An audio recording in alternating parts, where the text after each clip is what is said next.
आज मैं आपको एक ऐसा किस्सा सुनाने जा रहा हूँ जिसे शायद मुझे नहीं सुनाना चाहिए। अगर आप इसे जान लेंगे तो शायद किसी अनहोनी से बच जाए। उन दिनों मैं योग के उन्नत अभ्यास सीख रहा था। ये मन और मस्तिष्क पर नियंत्रण की गहरी साधना थी। लक्ष्य था दिमाग को उसकी चरम एकाग्रता तक ले जाना। एक दिन मैंने यह क्रिया अपने एक दोस्त को दिखाने की गलती कर दी। उसे मैंने सिर्फ इतना बताया कि यह एक यौगिक मानसिक नियंत्रण तकनीक है। अभ्यास क्रिया के दौरान जैसे ही दिमाग में हल्कापन महसूस हो, वह आंखें बंद करके मुझे संकेत दे देगा।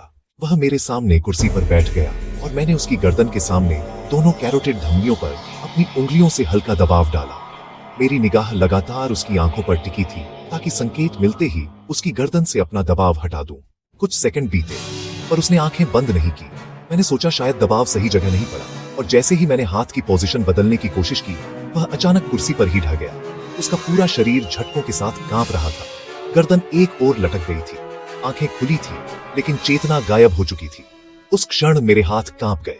मुझे लगा मेरे सामने किसी की जिंदगी फिसल रही है और जिम्मेदार मैं हूँ।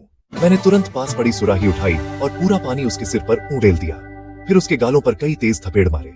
कुछ ही पल बाद उसकी पलकें कांपी और वह होश में लौट आया। उसके संभलने पर मैंने पूछा, तुमने आंखें बंद कर मुझे संकेत क्यों नहीं दिया?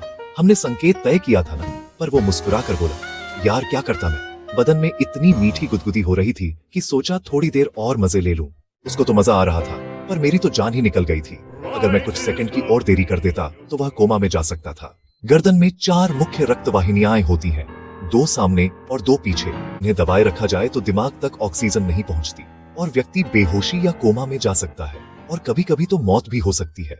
उस दिन मेरा दोस्त सिर्फ 2-3 सेकंड से मौत से बचा था। तब समझ आया, हर अनुभव करने लायक नहीं होता।